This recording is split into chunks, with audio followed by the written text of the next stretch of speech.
Apa kabar semuanya? Mari, sebelum kita masuk menyembah Tuhan, kita berikan hati kita kepada Tuhan. Kita bersyukur kepada Tuhan. Terpujilah namamu Tuhan. Engkau sayang, Engkau peduli dengan kami. Haleluya. Bapa, besar sungguh kasih setiamu, nyata sungguh perlindunganmu, tak satu kuasa mampu pisahkan aku dari kasih-Mu. Bapa, ajarku selalu hormati-Mu, ajarku turut perintah-Mu, berikanku hati untuk menyembah-Mu dan bersyukur setiap waktu, seperti Bapa sayang anaknya, demikianlah Engkau mengasihiku.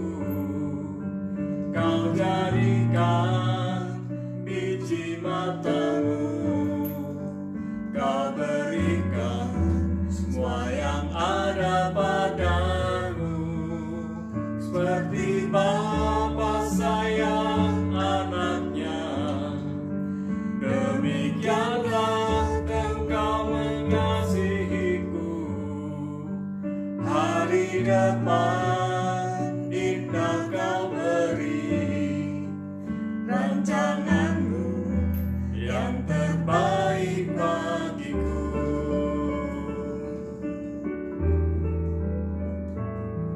Bapa, besar sungguh kasih setiamu, nyata sungguh perlindunganmu, tak satu kuasa mampu pisahkan aku dari kasih-Mu.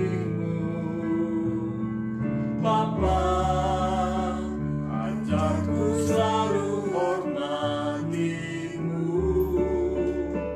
ajarku turut perintah-Mu, berikanku hati untuk menyembah-Mu dan bersyukur setiap waktu, seperti Bapa sayang anaknya, demikianlah Engkau mengasihiku. Kau jadikan biji matamu, Kau berikan semua yang ada padamu, seperti Bapa sayang anaknya, demikianlah Engkau menuntun langkahku. Hari depan indah Kau beri, rancangan-Mu yang terbaik bagiku, seperti Bapa sayang anaknya, demikianlah Engkau mengasihiku.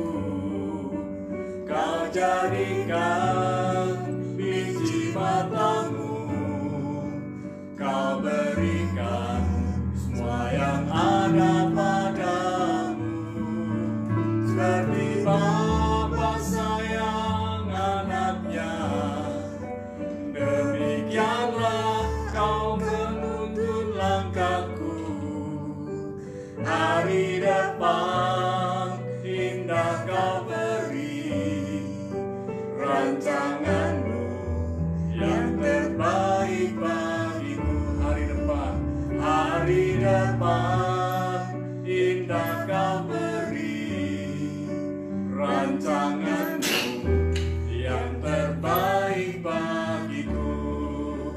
Hari depan indah Kau beri, rancangan-Mu yang terbaik bagiku.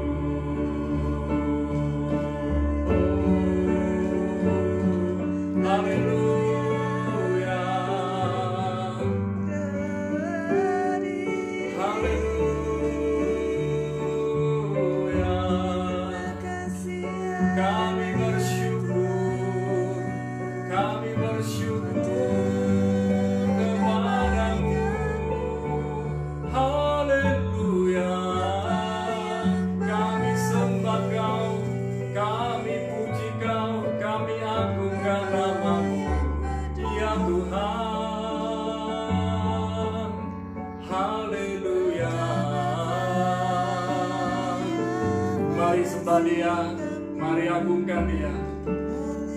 Kami bersyukur, kami berterima kasih padamu, sebab rancangan-Mu selalu baik adanya.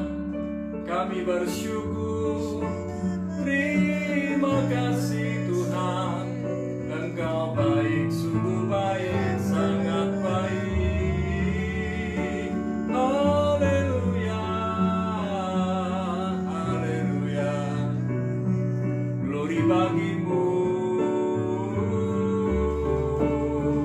Sungguh Kau kekuatan kami, sungguh Kau perlindungan, sungguh Kaulah kekuatan. Kau sumber hikmatku, Kau sumber pengharapanku, Kaulah sumber imanku, Kaulah sumber sukacitaku. Dalam nama-Mu ku menikmati semua kebaikan-Mu.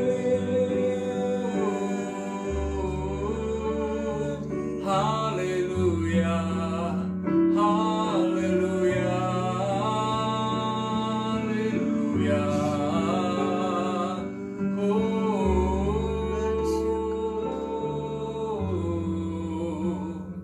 Syukur, syukur, syukur. Engkau Bapa yang peduli dengan kami. Engkau Bapa yang sangat mengasihi kami.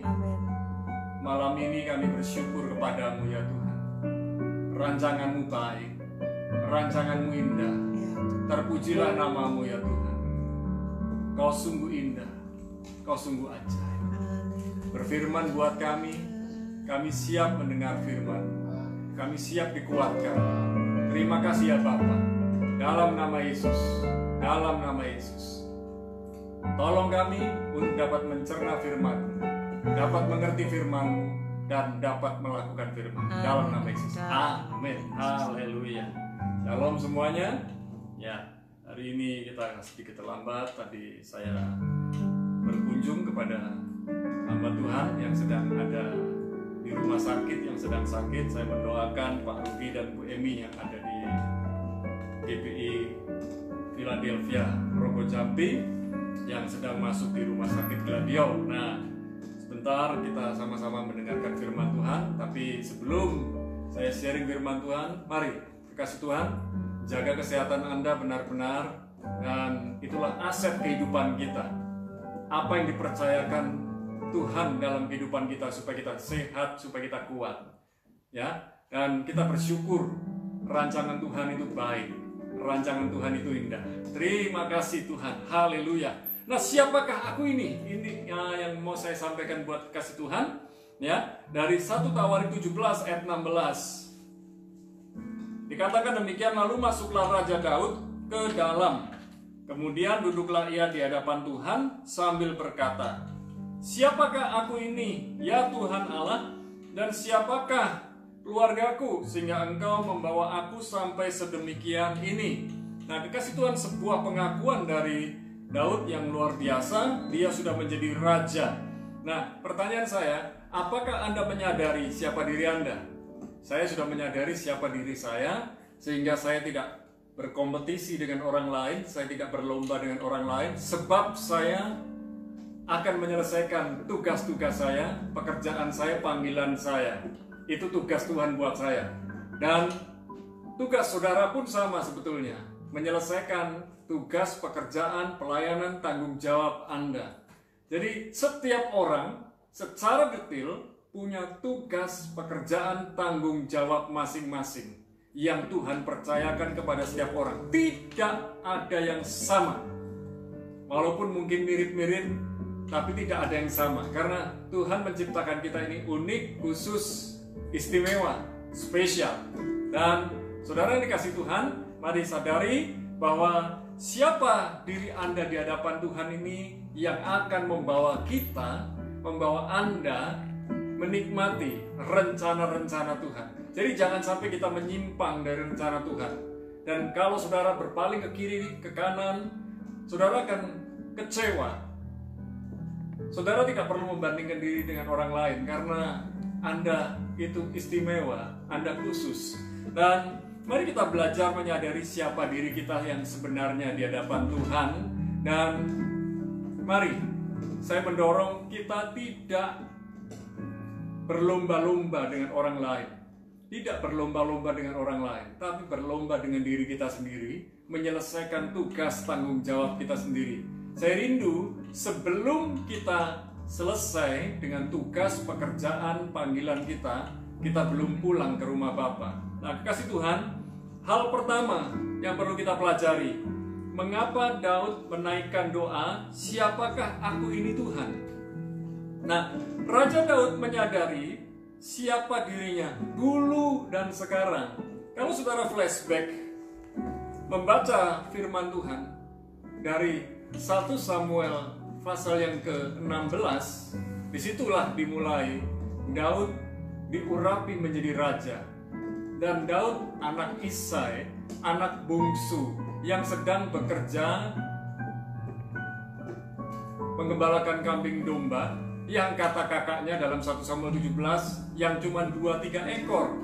Itu saya rasa itu hanya sebuah istilah bahwa yang digembalakan itu adalah kambing domba yang tidak begitu banyak. Nah, kekasih Tuhan, memang kebiasaan orang di sana adalah menggembalakan kambing dombanya kalau itu anaknya sendiri, ya, itu betul-betul dimaksimalkan. Anaknya, ya, kakak-kakak dari anak-anak itu dari seorang orang tua bersama anak-anaknya, mereka memelihara kambing domba, ya. Tetapi kalau yang kaya raya, seorang tuan itu menyediakan kambing domba kemudian digembalakan oleh para gembala-gembala. Nah, kasih Tuhan, kita mau belajar bahwa apa yang dikerjakan oleh Daud ini sebetulnya sederhana.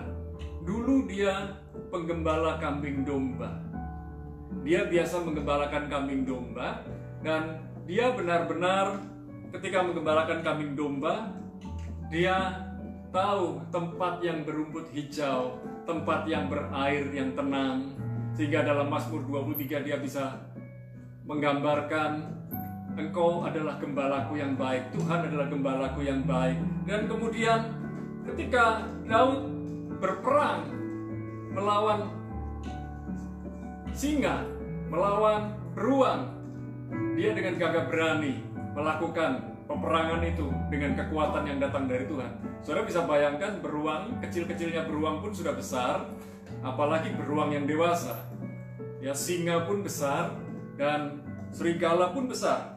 Dan Daud sudah terbiasa menghadapi binatang-binatang yang buas seperti ini. Di dalam 1 Samuel 17 dia berperang melawan Goliat dan dia berhasil oleh karena kekuatan Tuhan. Dan dari 1 Samuel pasal yang ke-16, saudara bisa bayangkan, dia sudah diurapi menjadi raja di usia 17 tahun, tetapi tidak seketika dia menjadi raja. 13 tahun kemudian ketika dia berusia 30 tahun, barulah dia kemudian menjadi raja. 7 tahun di Hebron, dia menjadi raja, dan 33 tahun dia memerintah di Yerusalem. 40 tahun Daud menjadi raja, dan di usia 40 dia mangkat, dia meninggal. Nah, ketika Daud menjadi raja, satu kali dia berdoa, siapakah aku nih Tuhan? Dan dikatakan, siapakah keluargaku sehingga engkau membawa aku sedemikian ini? Daud sadar dulu siapa dan sekarang siapa. Perubahan, karena yang menggembalakan kambing domba itu biasanya rakyat jelata. Sementara ketika dia menjadi raja, dia orang yang terkemuka, orang yang paling berkuasa di tanah Israel. Dan Raja Daud menyadari siapa dirinya dan siapa Tuhan. Ini sangat penting, karena ada banyak orang ketika masih berposisi rendah, masih orang biasa, dia rendah hati, sangat rendah hati. Tetapi ketika dia sudah mulai naik pangkat, lebih kaya secara materi, mulai sombong, angkuh, arogan, congkak, tidak peduli dengan orang lain, tidak menganggap orang lain. Nah, kasih Tuhan, orang yang mengenali siapa dirinya dan mengenali siapa Tuhan akan hidup dalam nilai kerajaan Allah. Jadi pegang nilai-nilai kerajaan Allah di dalam Alkitab ini, sebab Alkitab adalah undang-undang kerajaan Allah. Dan kekasih Tuhan, kenali diri kita dan kenali Tuhan, itu yang paling penting. Ya, yang kedua sekarang, bagaimana cara mengenali diri sendiri? Bagaimana? Ini sangat penting. Nah, kekasih Tuhan, mengenal diri sendiri dimulai dengan mengenal Tuhan. Orang yang tidak mengenal Tuhan tidak bisa mengenali dirinya sendiri. Ini bedanya. Orang-orang rohani, ya, sekali lagi saya katakan, orang-orang rohani mengutamakan Tuhan dulu. Tuhan terlebih dahulu. Namun orang-orang yang sekuler, yang tidak mengenal Tuhan, dia mengutamakan skillnya. Dia mengenali dirinya dari kekuatannya, talentanya, kecakapannya, kelebihannya, keterampilannya, dan semua yang ada pada dirinya. Dia gali potensinya dan dia kembangkan. Itu bedanya dengan anak-anak Tuhan. Anak-anak Tuhan yang hidup benar, yang berjalan dalam kebenaran, bergaul dengan sang kebenaran, dia mendekatkan diri dengan Tuhan, dan kemudian Tuhan menyingkapkan apa yang ada di dalam hatinya Tuhan, sehingga ketika kita mengenal Tuhan dengan benar, kita mulai belajar mengerti panggilan hidup, belajar mengerti mengenai tujuan hidup, dan kita belajar berjalan bersama dengan Tuhan. Ketika kita tahu panggilan hidup, kita tahu tujuan hidup, maka kita selalu fokus kepada Tuhan. Nah, ini yang penting. Yang pertama, mengenal diri sendiri dimulai dengan mengenal Tuhan. Yang kemudian, mengenal diri sendiri adalah fondasi membangun diri.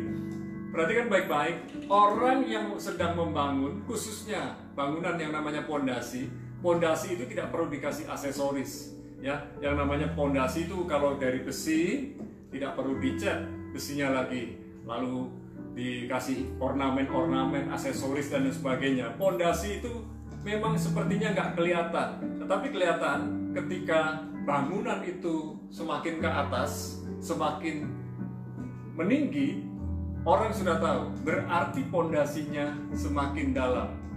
Kalau Anda ingin hidup Anda makin dipakai Tuhan, luar biasa, milikilah fondasi yang tertanam, tertancap dalam-dalam di dalam hadirat Tuhan. Miliki fondasi yang kuat di dalam hadirat Tuhan.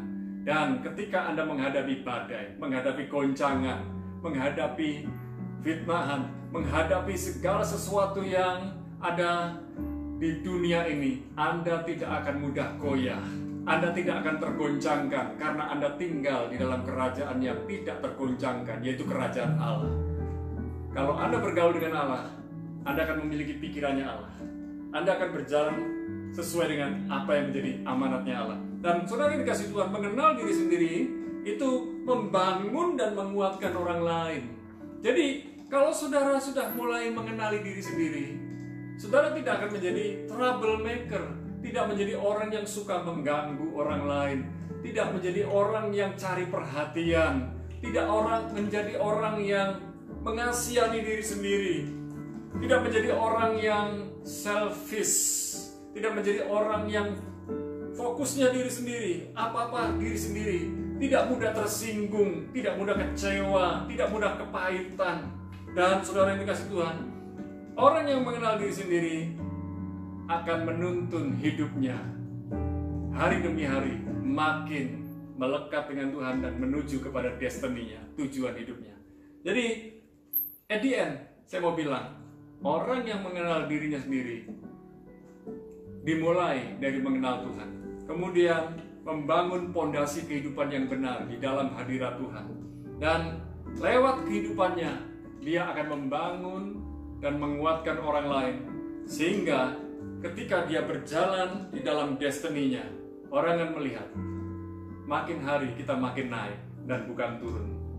Berjalan bersama dengan Tuhan tidak selalu mulus, tidak selalu menikmati jalan rata, tidak selalu melihat digelar karpet merah, tetapi bersama dengan Tuhan, Dia ada di depan kita, Dia memimpin kita, Dia menuntun kita, dan makin mengenal Tuhan, kita makin mengenal diri kita. Maukah saudara bersyukur, berdoa, dan berkata, terima kasih Tuhan, aku sudah mengenal diriku. Aku mau belajar mengenal diriku lebih dalam dengan belajar mengenal Tuhan. Mari kita berdoa bersama. Bapa, dalam nama Yesus, hamba berdoa buat para kekasih Tuhan yang hari-hari ini mungkin masih bingung mengenai siapa dirinya. Hamba berdoa mereka mengenal Tuhan dengan benar, dengan baik terlebih dahulu. Dan kami berdoa, tolong para kekasih Tuhan yang hari-hari ini sedang mencari jati diri. Biarlah mereka melekatkan diri, mendekatkan diri, mengeratkan diri dengan Tuhan. Dan kami percaya ketika para kekasih Tuhan ini makin dekat dengan Tuhan, makin melekat dengan Tuhan, mereka akan melihat bahwa rencana Tuhan jauh lebih indah daripada rencana kami. Pikiran Tuhan jauh lebih indah daripada pikiran kami. Malam ini kami meletakkan ambisi kami. Kami meletakkan rencana kami. Kami meletakkan semua rancangan kami ke dalam tangan Tuhan. Dan biarlah rencana Tuhan, kehendak Tuhan, pimpinan Tuhan yang jadi dalam kehidupan kami. Semua yang kami punya adalah milik-Mu ya Tuhan. Biarlah kami menjadi pengelola, Tuhan selalu menjadi pemiliknya. Hamba berdoa malam ini buat para kekasih Tuhan yang sedang mengalami sakit, khususnya tadi kami mengunjungi Pak Rudi. Sekali lagi kami berdoa buat Pak Rudi dan Bu Emi yang sedang ada di rumah sakit Gladiol di Bangurejo. Kami berdoa Tuhan menjamah menyembuhkan mereka berdua sehingga mereka dapat segera pulang ke rumah dan dapat melayani jemaat yang mereka gembalakan. Kami juga berdoa buat para kekasih Tuhan yang sedang mengalami sakit, khususnya sakit COVID-19. Kami berdoa biar mereka dijamah Tuhan, disembuhkan, dipulihkan, dan mereka dapat segera pulang ke rumah dan berkumpul bersama keluarga mereka kembali. Dan kami berdoa pula yang sedang mengalami sakit di kepala, sakit di jantung, di paru-paru, di ginjal, dan di organ-organ tubuh yang lain. Kami berdoa Tuhan menjamah, menyembuhkan, memulihkan secara total. Dimanapun para kekasih Tuhan sedang berada, yang hari-hari ini sedang membutuhkan pekerjaan, Tuhan memberikan hikmat. Tuhan menyediakan pekerjaan yang terbaik buat mereka, mempertemukan mereka dengan orang-orang yang membutuhkan pekerjaan. Malam ini kami berdoa pula ya Tuhan, biarlah ketika kami sedang berdoa, yang sedang menghadapi jalan buntu, Tuhan yang membuka pintu-pintu yang tertutup itu, atau menyediakan pintu-pintu yang baru, menyediakan tempat-tempat yang baru. Kami juga berdoa buat mereka yang sedang bekerja. Tuhan memberi hikmat, Tuhan memberikan petunjuk, Tuhan memberikan peringatan, supaya setiap orang yang bekerja sebagai pemimpin ataupun anak buah, kami berdoa mereka benar-benar mengandalkan Tuhan di dalam pekerjaan mereka, pelayanan mereka. Dan kami berdoa biar mereka benar-benar menjaga kesehatan. Kami bersyukur, kami berdoa orang-orang yang berdoa bersama-sama dengan kami malam ini semuanya mengalami kesehatan yang prima, menikmati pengalaman pertolongan Tuhan, pengalaman berkat Tuhan, pengalaman pembelaan Tuhan, pengalaman kesembuhan dan mujizat dari Tuhan. Terima kasih ya Bapa, kami sudah bersyukur, kami sudah berdoa, kami melihat bahwa rancangan Tuhan selalu baik buat kami. Dan biarlah kami belajar lebih sabar, lebih tekun, lebih setia dengan pimpinan Tuhan setiap hari. Kami menyerahkan bangsa negeri Indonesia dalam tangan Tuhan, dan kami menyerahkan negeri di mana para kekasih Tuhan tinggal, baik yang ada di luar negeri maupun di dalam negeri. Kami berdoa biarlah khususnya untuk Presiden Republik Indonesia, Tuhan memberikan berkat, Tuhan memberikan hikmat, Tuhan memberikan pertolongan. Terima kasih ya Tuhan, kami menyerahkan Indonesia dalam tangan-Mu. Indonesia bangun, Indonesia bangkit, Indonesia pulih, Indonesia sembuh. Kami berdoa, kami bersyukur, dan biarlah malam ini ketika kami beristirahat, Tuhan memberikan pertolongan, Tuhan memberikan penghiburan, Tuhan memberikan kekuatan, Tuhan memberikan nasihat, sehingga ketika hari esok kami bekerja, kami melayani, studi, Tuhan sudah menyediakan yang terbaik buat kami semua. Kami song-song hari esok dengan penuh harapan bersama dengan Tuhan. Dan malam ini, sebelum kami beristirahat, kami membuka kedua belah tangan kami. Turunkan berkat-Mu di dalam nama Bapa, Putra, dan Roh Kudus, di dalam nama Yesus. Kami bersyukur dan berdoa, sama-sama katakan, amin. Kenali Tuhan dan saudara akan mengenali diri sendiri. Tuhan Yesus memberkati.